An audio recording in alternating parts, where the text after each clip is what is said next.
Today, on The Nikki Jencen Show, I traveled to see my friend, Shannon Knight, a 2-time breast cancer survivor who beat cancer naturally. Shannon refused chemotherapy and ventured off to heal herself without using conventional medical methods. Here is Shannon's story.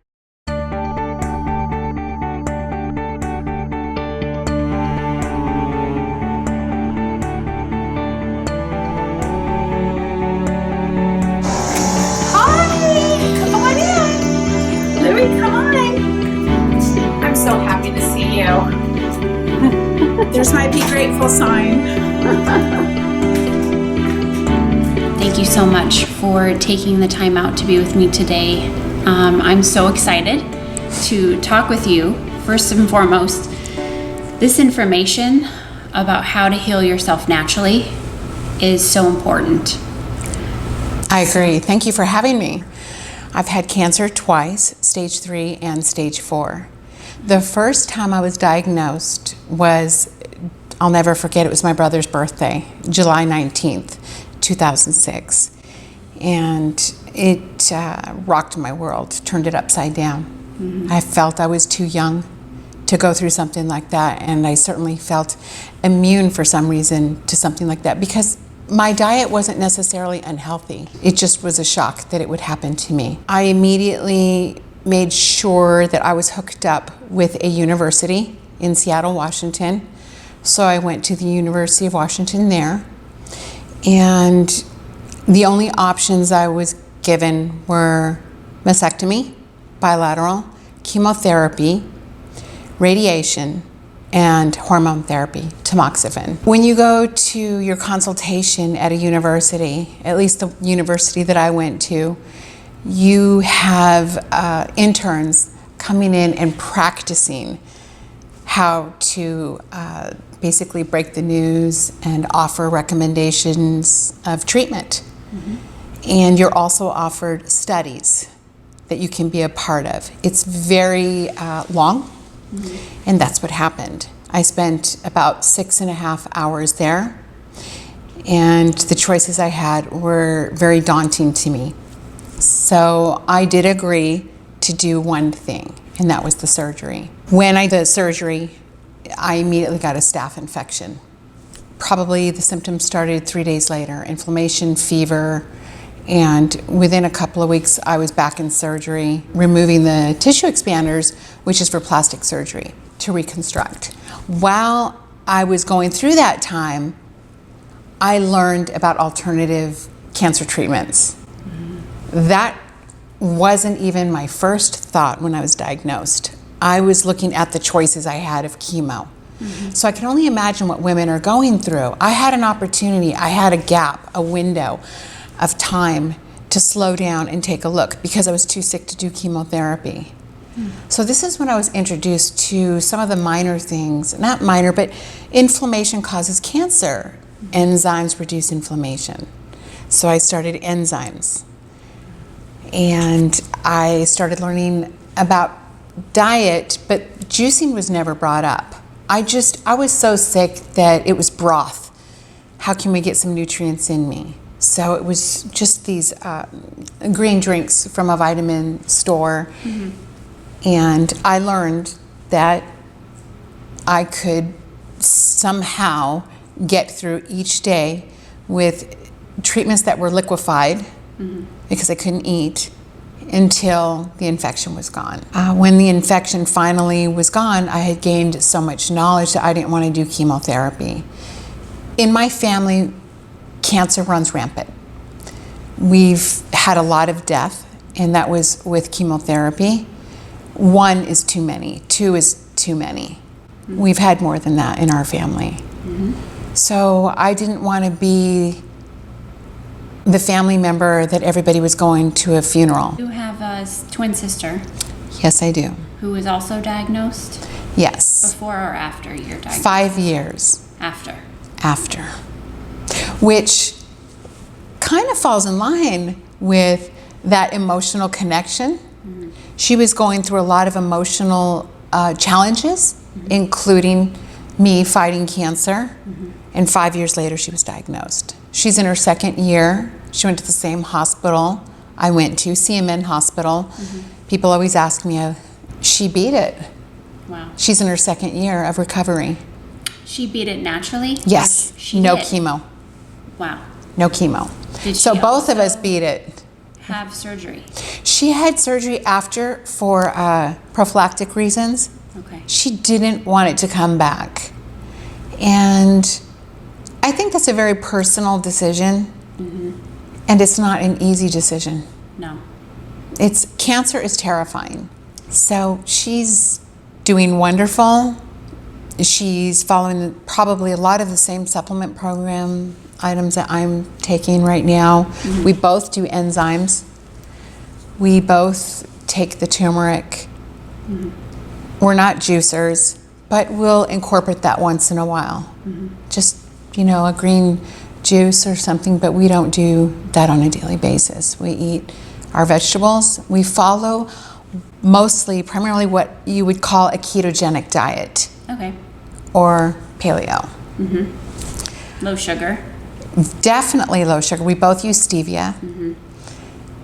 And I think that helps, but there's an emotional connection to breast cancer. I truly believe that. After 6 years of speaking with women and asking them, what happened in the last 4 to 5 years, I've heard some really traumatic stories. With healing breast cancer naturally, did you have to go through a mind, body, spirit awakening, essentially? Because cancer, I have been told, is a mind, body, and spirit type of disease. A lot of people that get cancer have to come to terms with the mind, body, and spirit. I can't emphasize enough how accurate you are about that. My room, the first time I had cancer, had positive affirmations written everywhere on the ceiling fan blade. As soon as I woke up on the ceiling, it said positive affirmations. Healthy cells, you are loved. I had to go through a journey of my own, which was very personal. When we're raised a certain way, we have a filter that's filled with messages of beliefs. It doesn't matter if you're atheist, if you're Christian, whatever your faith is, you have a filter that every message that you receive, it goes through this filter. And you perceive exactly what it projects in the back of your brain. So I had to really work on that filter. What was my belief system? What were my traditions? What was my thought process on healing? I read, I researched, and I learned a lot spiritually as well. I brought God in on that. Many people don't want to hear that. They're angry at God. But I found God in the people around me that were helping me. Their light, emulated God. And I received it. That none of us are going to get out alive in life anyway. Right. So what can I do? I really cared about what can I do while I'm sick. I became a domestic violence advocate while I was sick. I went to class in a walker. I wanted to do something valuable while I was sick. That was with stage 3. Stage 4, the same thing. I believe that we have to realize that we have something to offer even while we're sick. In fact, most people are paying close attention to you because you are sick. And you can have a larger impact on lives.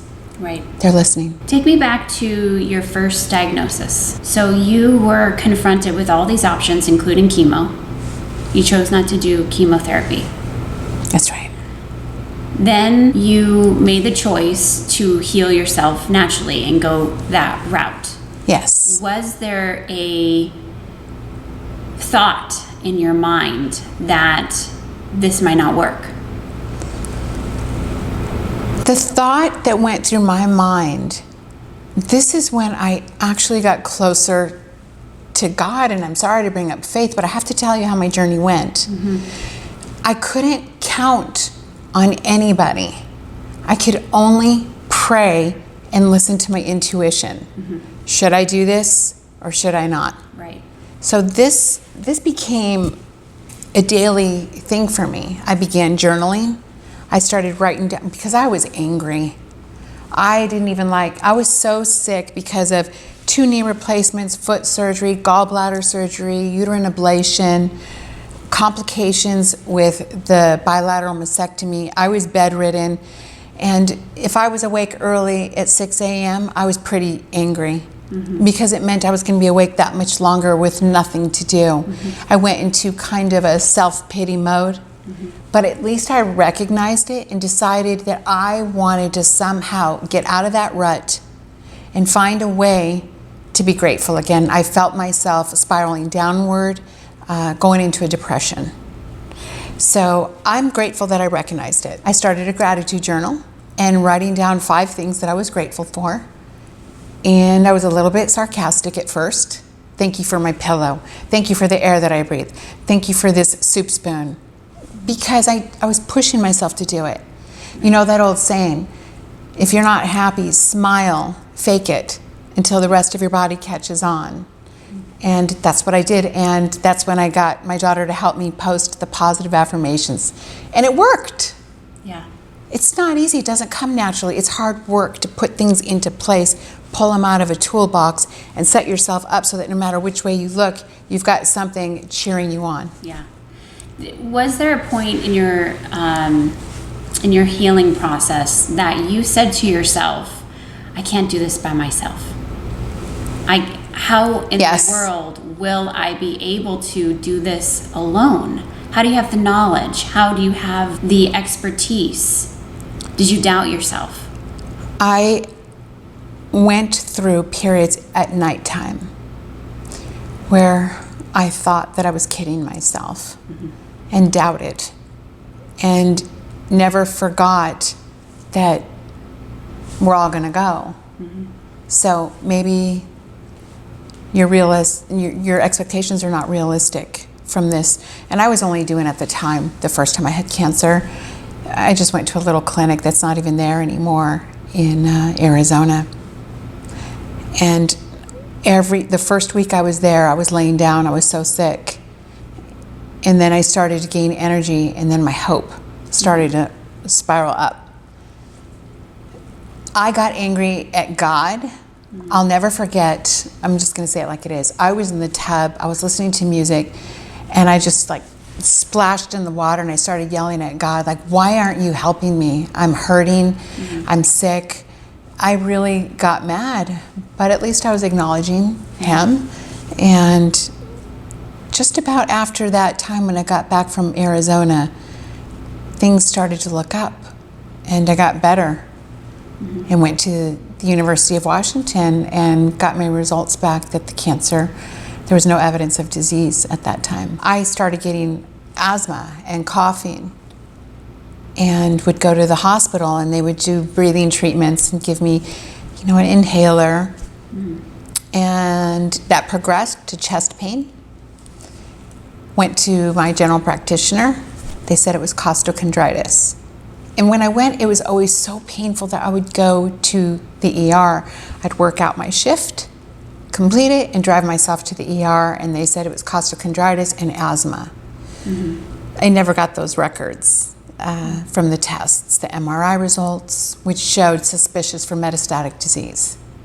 That went on for 9 months. Okay.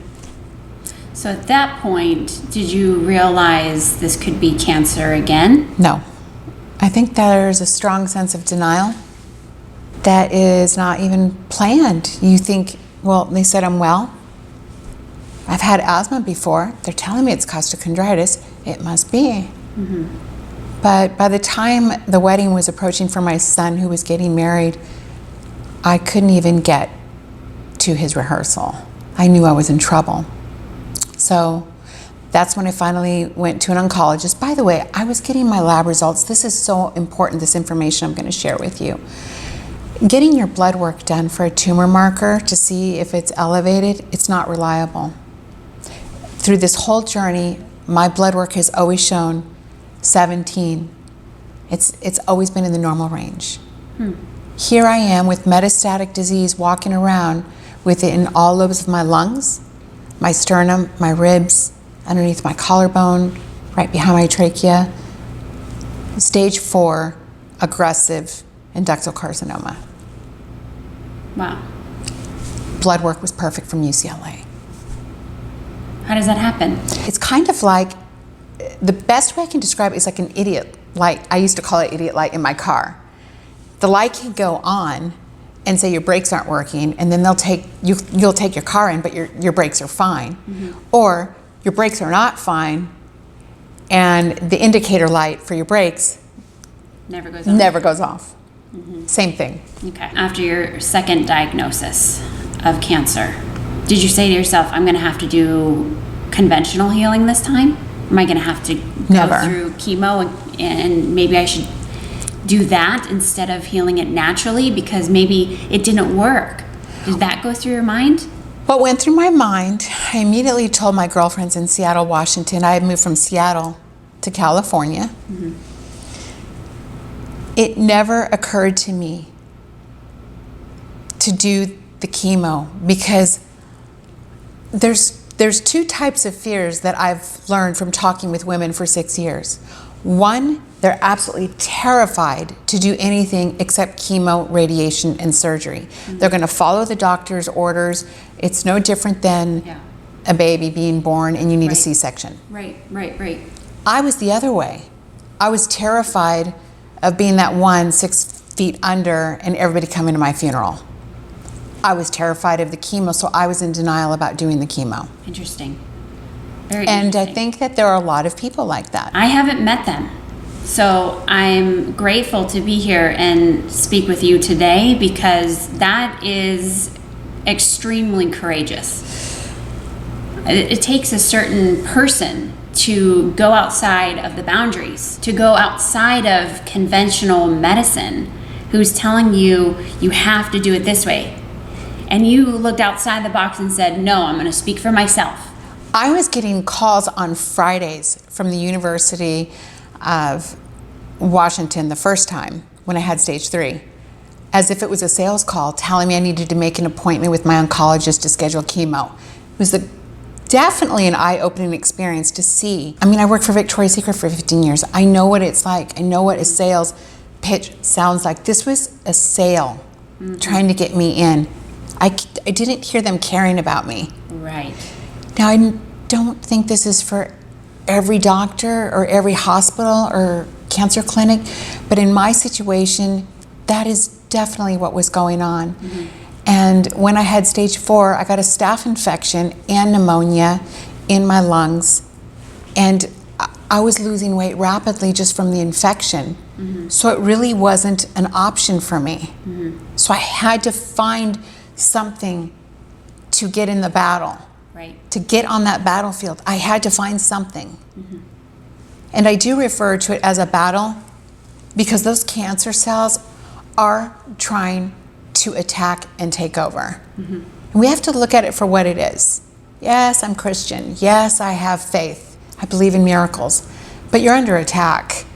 So I knew that I had to somehow get in the battle, and the treatment that I wanted, it's Mexico. They're dealing with all these other countries, all these different insurances. They didn't have a broker, in America. They were dealing with a few patients, that's it. So we did fundraising. That's how Angels for Shannon came to be. We used it first to raise money for my treatment, and I flat out said to all my girlfriends, if I don't survive or if I don't make it, I want Angels for Shannon to be used as for other people that are looking for a way. For alternative treatment. Yes. And and this is not to discount the journey that we all take. It's not, I've got cancer, I'm going to do alternative. In fact, for the most part, the people that I have spoken with, mostly women, 95%, have already been on such a strenuous journey and so much.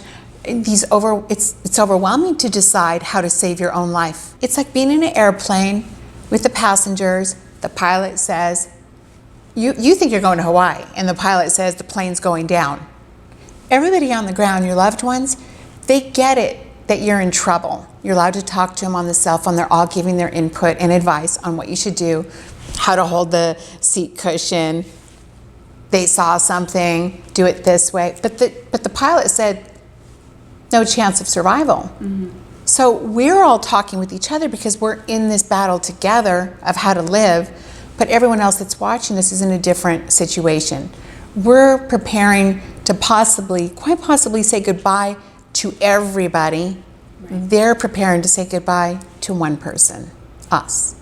So our battle is different than their battle, even though they're going through those 5 stages of cancer grief. It's different. Wow, that was a great way of looking at it and putting us the viewers, into your shoes. Absolutely. Wow. And we say, shh, I've got it. I know what I'm doing. And then the family goes, she's crazy. She wants to do alternative medicine. She's crazy. But they're not up on that plane with us. They don't see the circumstances. They don't see that whatever we choose, it's not like you've got a lot of choices. Right. Women delay. We are the nurturers. We will delay treatment for graduations, birthday parties, weddings. Do you delay when you have strep throat? No. You get on an antibiotic, you're miserable. But we delay with cancer. But yet if our child had cancer, we'd be dragging them by the arm and getting them to the doctors. Right. That is a phenomenon that happens with women.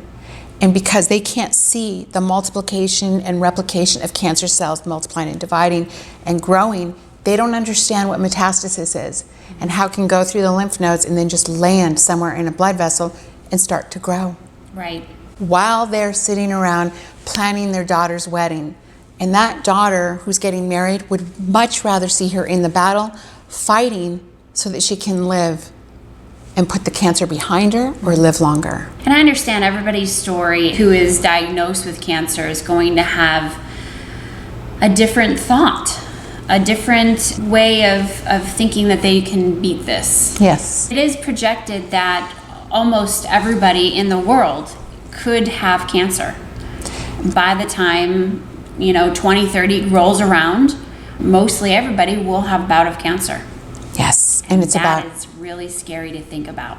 It's about our immune system. If we can focus on inflammation, preventative, and really understanding what is in our environment, on our foods. Our food supply has been hacked. We've got a lot of pesticides, we've got GMOs. If we can just become more focused, not panicky. Right. Fear is a contributor to inflammation as well. Yeah. So we still have to enjoy mealtime. I'm always telling women, because they'll call me, write me after a year and a half of being on juicing and these really rigid diets. Right. And there's about 100 different diet theories. So many. It's so confusing, and everybody's going to want to know how you did it. Diet was not the answer, and I know people want to hear that, especially since I did an interview with Chris Wark. They want to hear that I did this special diet, one, because it's less expensive, and they're plain doctor, they can treat themselves.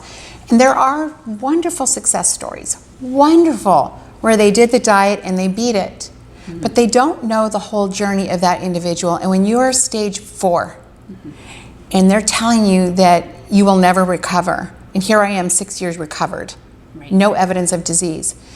I really believed that getting more advanced alternative therapies in my body was important. The IVs, the ozone, the ultraviolet light, the dendritic cell therapy, the bone marrow stem cell therapy, multiplying all my fighter cells, that was more important to me than taking a gamble on juicing. I thought, no, I'm fighting for my life. That was my choice. Where did you go for all those therapies? I went to CMN Hospital in San Luis, Rio Colorado, Mexico. They have 11 rooms, and they don't just treat cancer. They just have a wing set aside for this incredible cancer protocol. And Dr. Payan never promises that he's going to heal. He's got his ethics are incredible. He does not use patients for testimonies. He follows that Hippocratic oath to the nth degree, which says keep private the problems of my patient, not to share it with the world. So he gets referrals based on one patient telling another patient. Right. And that's it. And he always says, whether it's stage 2 or stage 4, I can't make you any promises. I'm not God, but I will fight with you and I'll do my best. I love it. I do too. I love it. He's a kind, compassionate doctor, and I felt safe, which was important to me because I was so scared. I would sleep with the lights on, and they would make their rounds, and at 3 a.m. they'd see my light on, and they'd go, Shannon, you need to get some rest. And they'd have a nurse come in and talk to me. And I knew what they were doing after a while. They were just trying to talk to me till I fell asleep. I love it. Yeah. Thank you very much for inviting me into your beautiful home and sharing your story and allowing me to see the courage that you had so that everybody else in this world can see that they can do it too. They can do it too, and they'll have their own way of doing it. It might not be the Shannon way. Right. Thank you for emphasizing that. I teach that in my life coaching. I've got a program that's free. The membership, it's Women at the Crossroads, because they're having to make the most difficult decision of their life. They're saving their life. We must respect their choices and the journey that they've been on. Right. Thank you. Thank you.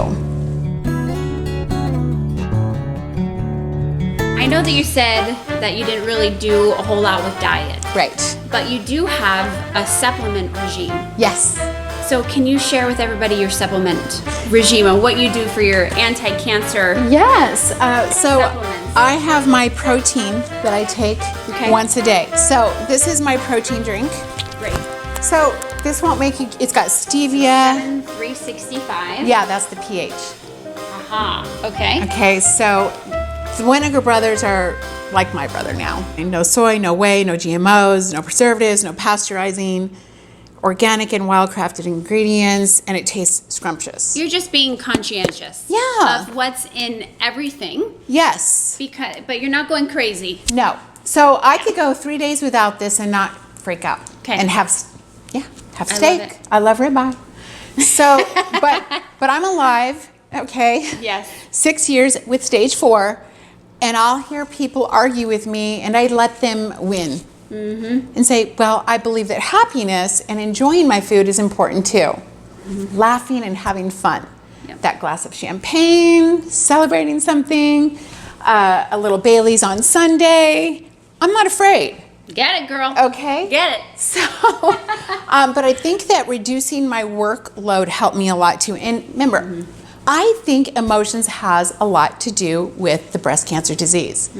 I got the tumor right here where I kept going when I was afraid. Wow. Ironic. We need to look at that. Wow. Mind, Okay? body, and spirit. Yes. So I still take the turmeric, nature-wise, and it's got the bioperine, which enhances the bioavailability. Okay. They'll ask me what brand. It depends on nutrition place that's having a great sale, and that's Don't just sweat the way it. I roll. Don't sweat the Don't- brand. Okay, People. have fun. I do take Asante Organics Earth Greens because I don't like greens, Yeah. and I don't Do not like eat juicing. kale, and I don't juice. Okay. I love it. Gosh, I just don't. All Put it in right. put it in a pill. So yeah, that's it right there. Kill cancer All my naturally, secrets everybody. are coming out. But I also take Enriching Gifts, Ron Snyder's company, and I've been doing that since 2006. Okay. So I take the enzymes. Enzymes reduce inflammation. Okay. Let me Love show it. everybody. I can feel the difference when I stop taking it. Okay. And if you go to enrichinggifts.com, you'll learn. I mean, he was nominated for the Nobel Prize by Nelson Mandela. Yeah, that's pretty He big. was his nutritional advisor. And I love the name of the brand, Yes. Enriching Gifts. Yeah, so I think everybody should take a look at that. I'm so excited to finally tell everybody what I'm doing. I'm excited to learn about it. And I'm not going to recommend which of the supplements to use. They've got everything from aloe to sterols, and just you're going to have to think and trust your intuition. And they have a health conference call every Wednesday that's free. Wow. I take trace minerals when I feel like I need it. I can tell when my minerals are low. Okay. So this is not an everyday thing for me. I can just feel when it's low. Okay. Again, you know your body. You know what? We do need to be in touch with our body and what's going on. I have a machine in the back room. I fill my pitcher every day with ionized water and alkaline water, and I make sure that that pitcher is gone by the end of the day. So my bone broth meal is vanilla cream, my favorite flavor. I do intermittent fasting. Some people agree with it, some don't. It just so happens that my body is not hungry in the morning. It's not hungry until about 12 noon. So isn't that interesting that what my body naturally feels like doing, Right. I drink a lot of water. I add Agricept L, which is citrus oils, citrus seed oil. Oh, it's okay. tangerine, lemon, grapefruit seed oil. Which are 10 attaching drops. they're attaching to the toxin and drawing it out of the body. Yeah, and you can't feel it's gentle. So you Yeah, just yeah. drink that water and sip on it and drink a lot of water. Got it. So there are so many ways to kind of detox because your body's working hard all night. Yeah. And that's when your organs are doing the job. So the water in the morning helps it along for elimination. And then at 12 noon, I have a really mighty meal. Good. Love it. So eliminating, getting toxins out of your body, putting good stuff in it, having a good, solid mind, body, Exercise. I jump rope. I dance. Nice. The music, the frequency, happiness. I've danced since I was a little girl. I was in a group called the Sweethearts. Nice. So living here alone on these wood floors, I dance. I put my dance clothes on and I dance. Awesome. So they've said with breast cancer that exercise 3 times a week, and you can see my pool out there, I love to swim and dance and jump rope. Those are my exercises, and some core exercises like, push-ups and stuff. But that's it. If I'm not having Well, you look fun, great. thank you. That's called body movement versus exercise. So feeling good, Yeah. the endorphins are up, and I make a music list to go with it. Because when you're having a bad day, you can play that music list and it'll kick in like a drug. Right. Those endorphins will come out Right. because it has memory of those songs. Yep. Isn't that fascinating? I love it. I love it.